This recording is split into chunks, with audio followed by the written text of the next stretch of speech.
Hello hello hello hello. So अभी हम लोग सॉल्व करने वाले हैं डीएसए का क्वेश्चन जो कि इंटरव्यू में पूछा जाता है और ये क्वेश्चन है नॉन ओवरलैपिंग इंटरवल का। और अभी क्या कहते हैं हम लोग फंक्शन समझते हैं, फंक्शन का स्ट्रक्चर समझते हैं, हम लोग क्वेश्चन समझेंगे। उससे पहले मैं ये बता दूं कि अगर इसका इंग्लिश वीडियो देखना है, आपको इंग्लिश वर्जन इसका देखना है, तो उस वीडियो के लिंक जो है वो डिस्क्रिप्शन में होगी, आप वहाँ जाके देख सकते हो उसे। अगर इस कोड के बारे में पढ़ना है डिटेल में, इंग्लिश हिंदी या इंग्लिश में, इंग्लिश क्या है, इंग्लिश हिंदी जो कि इंग्लिश फॉर्म में लिखी गई है, जो मैसेजिंग और टेक्स्टिंग के समय हम जिस हिसाब से लिखते हैं उस हिसाब से। तो इन 3 तरीकों से लिखा हुआ है। अगर आपको पढ़ना है डॉक्यूमेंटेशन तो आप पढ़ सकते हो। और अब स्ट्रक्चर समझते हैं फंक्शन का, और क्वेश्चन क्या कह रहा है वो समझते हैं, और ये मच्छर कहाँ से आ गया वो देखते हैं। खैर, लेट इट बी। सो अपन यहाँ आएंगे और पेन टूल चूज करेंगे एंड देखते हैं क्या दिया है। तो फंक्शन के स्ट्रक्चर से हमें पता चल रहा है हमारे पास इनपुट में है एक वेक्टर जिसके अंदर इंटीजर है, जो वेक्टर एक वेक्टर के अंदर है, जो कि यहाँ पर दे रखा है। ठीक है, फिर हमें आउटपुट में सिर्फ एक इंटीजर रिटर्न करना है। ठीक है, तो हमें पता चल गया आउटपुट पे इंटीजर रिटर्न करना है और वेक्टर हमें दे रखा है। अब ये क्वेश्चन क्या कह रहा है, क्वेश्चन कह रहा है कि एक स्टार्ट आई है, एक एंड आई है, एक इंटरवल है। स्टार्ट और एंड हो गया ये। ठीक है, ये इंटरवल हो गया। अब ये कह रहा है कि जहाँ इंटरवल में ओवरलैपिंग आ रही है उसे हमें इरेज करना है, और जितने इंटरवल है हमें इंटरवल नहीं रिटर्न करना, कितने इंटरवल हम लोगों ने इरेज किए वो रिटर्न करना है। जैसे इस एग्जांपल में 1 और 2 है और 2 और 3 है, दो इंटरवल, तो इसके बीच में ओवरलैपिंग है। ठीक है, तो हमें 1 और 3 इरेज करना है, और 1 और 3 इरेज किया तो एक ही इंटरवल इरेज किया, तो ये हमें ये वापस करना है कि हमने एक इंटरवल इरेज किया। ठीक, अब अगर ध्यान से देखा जाए तो यहाँ पर हम ये कह सकते हैं कि अगर हम इसे ए कह दें वेक्टर और इसे बी वेक्टर कह दें, तो ये अगर इससे छोटा है, मतलब अगर ए वन बी वन से छोटा है, ठीक है, अगर ए वन बी वन से छोटा है तो हमें रिटर्न करना है, क्योंकि हम वहाँ कंपेयर करेंगे कि भाई पहले तो ये तो कंपेयर कर लें कि बड़ा है कि छोटा है, तो हम ये यहाँ कंपैरिजन करेंगे। ठीक है, फिर क्या कर सकते हैं हम ये जानते हैं कि ओवरलैपिंग कब होगी।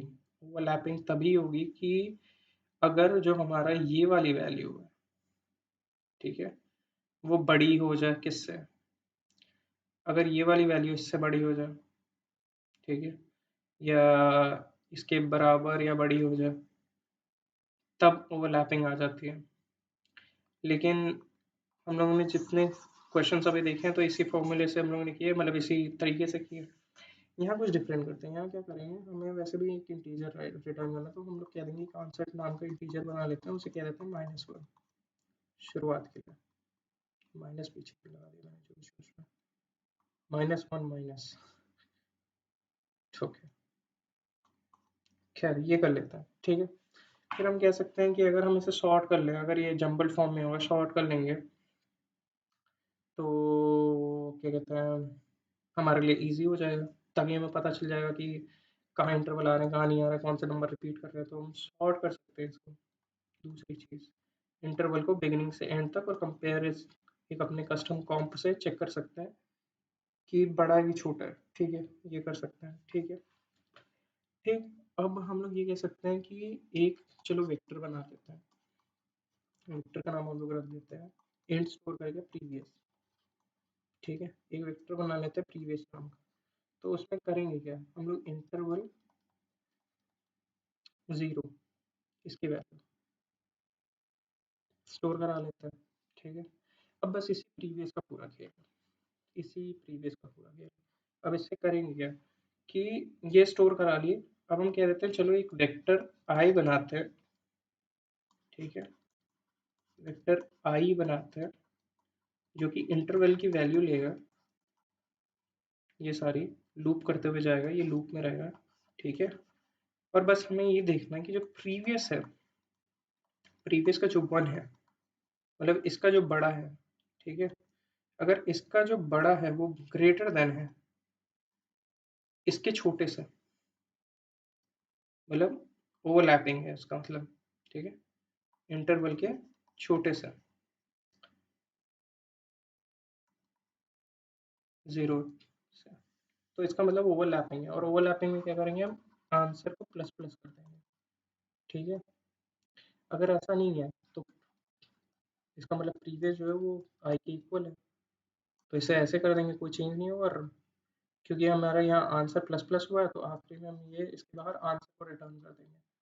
तो यही करना है पूरा, बस यही है, इतना पेचीदा नहीं जितना पिछले थे, लेकिन यही है। तो अब कोड कर लेते हैं, पहले तो एक कस्टम कंपैरेटर बना लेते हैं जो कंपेयर करेगा बड़ा छोटे वाला। तो ये चूज़ करते हैं, यहाँ आते हैं। मैं ऑनेस्टली बताऊँ, मैं थक गया हूँ, मैं तब से वीडियो बना रहा हूँ, 2-3 वीडियो लगातार बनाएंगे, इंग्लिश हिंदी। तो जब भी मैं एक वीडियो बनाता हूँ तो वो बेसिकली मेरे लिए 2 है, क्योंकि एक बार मैं इंग्लिश में बनाता हूँ, फिर एक बार हिंदी में बनाता हूँ। इसकी भी इंग्लिश वीडियो इससे पहले बनाई है, तो थोड़ा थकान सी आ रही है, but okay, it's good account. Compare करने के लिए हम लोग क्या देंगे, बोल कॉम्प।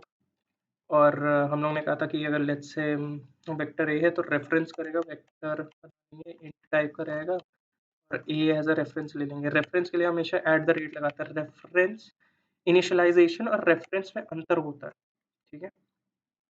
इनिशियलाइजेशन हम कुछ बनाते हैं, रेफरेंस का मतलब कि वो बना हुआ है, हम कह रहे हैं कि भैया यहाँ पर भी आप आओ ताकि हम आपको यूज कर सकें, ठीक है। That sounds weird, but reference करने का मतलब ये एक चीज बनी है, हम इसको रेफर कर रहे हैं यहाँ पर, ये हम बना नहीं रहे, हम यहाँ रेफर कर रहे हैं उसे। और इनिशियलाइजेशन का मतलब होता है कि हम यहाँ बना रहे हैं, ये डिफरेंस है। तो हम जब एट द रेट लगाते हैं तो इसका मतलब रेफर कर रहे हैं उसे, सिंपल भाषाओं में, जनरल भाषाओं में, ठीक है। लेट्स से बी, और हमने कहा था कि अगर रिटर्न कर देना है, अगर ए जो है, ए का जो फर्स्ट है, मैंने, अगर आप लोगों ने नहीं देखा तो आई विल हाईली रिकमेंड कि इससे पहले जितनी वीडियो है वो आप देखो, क्योंकि मैंने इसे अच्छे से एक्सप्लेन किया कि ज़ीरो और वन क्या कह रहा हूँ मैं। तो मैं लेकिन फिर से यहाँ एक्सप्लेन कर देता हूँ ताकि लोग कंफ्यूज ना हो। अगर आप बाहर का वेक्टर देखो, इसके लिए तो ये 1 2 3 ऐसे, ये इंडेक्स है, ठीक है। बाहर के लिए 0 1 2 3 ये इंडेक्स है, लेकिन इसके लिए जो अंदर वाले वेक्टर है उसके लिए ये 0 है और ये 1 है। तो अगर मैं इसे ए कह रहा हूँ और ए का 1 कह रहा हूँ मैं, तो ए का 1 मतलब 2।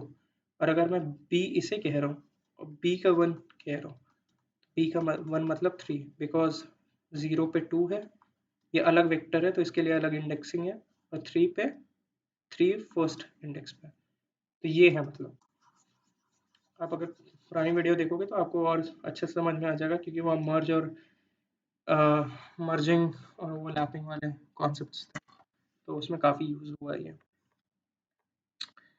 खैर, तो बी 1 है, ठीक है। ये तो हमारा हो गया, अब इससे कोई नहीं है, हम बस यहाँ पर इसे यूज़ करने के लिए बनाना चाह रहे थे तो हम लोगों ने बना दिया। तो अब हम क्या करेंगे, हम करेंगे पहले तो इंट आंसर जो हमें चाहिए -1 से पहले इनिशियलाइज कर देते हैं कि पहले तो इनिशियल वैल्यू जो है आंसर की वो -1 रहेगी, ठीक है। इफ बेस कंडीशन, अगर इंटरवल में, मतलब जो स्मॉलेस्ट पॉसिबल वैल्यू है वो क्या हो सकती है, इफ इंटरवल का जो साइज है वो 0 है, मतलब कुछ भी नहीं है, तो बस रिटर्न कर दो 0। तब क्या ही रिटर्न करोगे, तब तो 0 ही रिटर्न करोगे अगर कुछ नहीं है। तो ये हो गई हमारी बेस कंडीशन। अब यहाँ से चालू होता है हमारा लॉजिक, ठीक है। तो अब पहले तो हम सॉर्ट कर लेते हैं ताकि हमारे लिए इजी हो जाए। सॉर्ट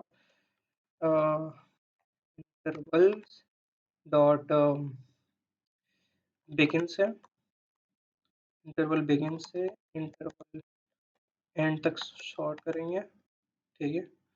और जो कंपैरेटर बनाए कॉम्प, उसे यूज़ करेंगे। तो यहाँ तो हमारा क्लियर है, हम लोगों ने इंटरवल शॉर्ट कर लिया और इंटरवल एंड तक शॉर्ट कर लिया और कंपेयर भी कर लिया। तो अब हमें पता है वैल्यूज़ कि A1 की जो वैल्यू है वो B1 से छोटी है। इस कंडीशन के हिसाब से शॉर्टिंग भी कर ली है, ठीक है।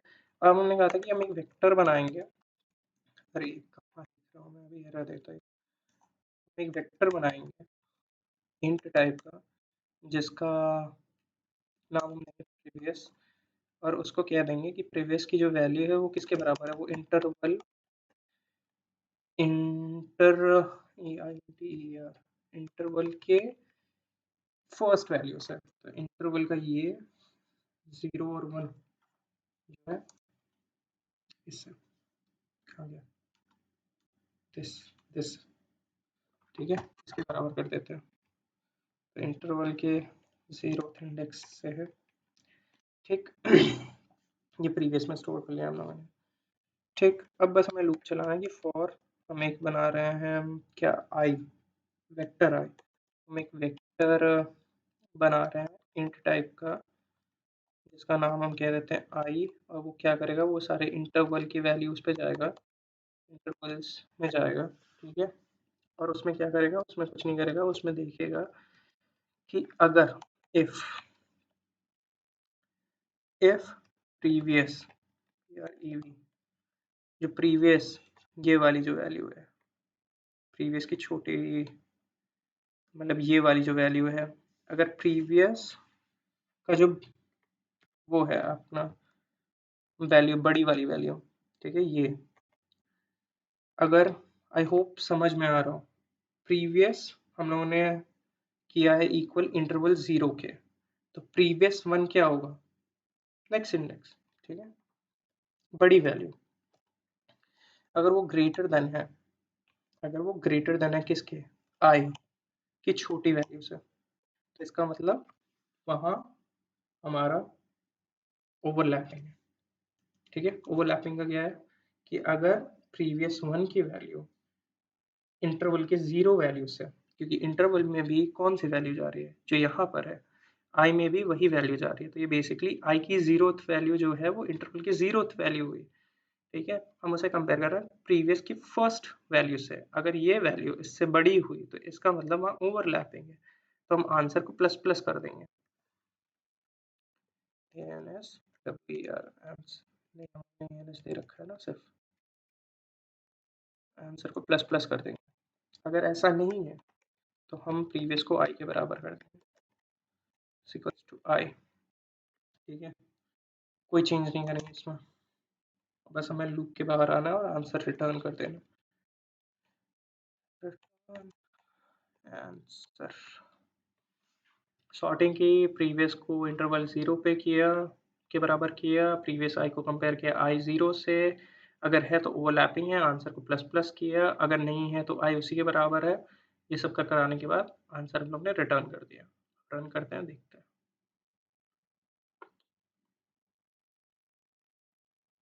सारे टेस्ट केस पास हो रहा है। आई होप ये क्लियर है, अगर नहीं है नीचे डॉक्यूमेंटेशन की लिंक पड़ी है, इंग्लिश, हिंदी और इंग्लिश तीनों में लिखा हुआ है वो डॉक्यूमेंटेशन, आप जाके वहाँ पढ़ सकते हो डिटेल में इसे। अगर इंग्लिश वाला वर्जन देखना है तो आप वो भी देख सकते हो, नीचे लिंक दे रखा है। बाकी आई होप ये आपको समझ में आ गया। मैं मिलता हूँ आपको दूसरे वीडियो में, till then bye bye, take care, piece.